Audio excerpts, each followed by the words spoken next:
The 60-day implementation phase under the U.S. Iran ceasefire memorandum of understanding is officially underway. Talks were set to take place on Friday in Switzerland with JD Vance in attendance, but doubts were cast on the meeting taking place after the White House said the U.S. Vice President would remain in Washington. Our Jun-hong reports. The 60-day implementation period under the U.S. Iran agreement has officially taken effect. Speaking at the White House on Thursday, U.S. Vice President JD Vance confirmed that the clock had already begun ticking. I would say the 60-day period officially started today. It was signed late, and it may have even been signed technically, because of the time shift. I think it's signed technically today, Iran time.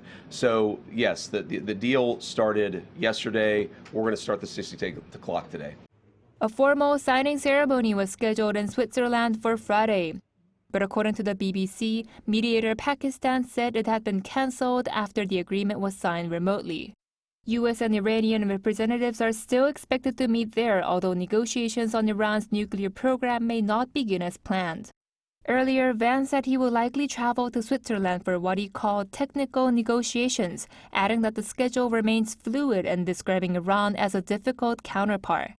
We think these technical negotiations are going to start sometime this weekend. That's still the plan, but that could change because it's not an easy country, Iran, to get out of. But later Thursday, a White House spokesperson said the vice president would not be departing that night, casting further uncertainty over the diplomatic timetable.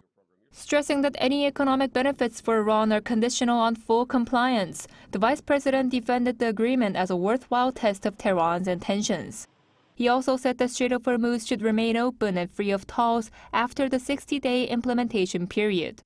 On Israel, he called for respect for the peace process with Iran, saying civilian casualties in Beirut are not acceptable, while describing President Donald Trump as Israel's strongest ally. Trump also wrote on Truth Social that the U.S. is committed to peace and expects a complete ceasefire involving Lebanon, Hezbollah, and Israel. The message underscored Washington's apparent effort to prevent any renewed fighting from disrupting the next phase of negotiations with Iran. Jun-hong, 아리랑뉴스.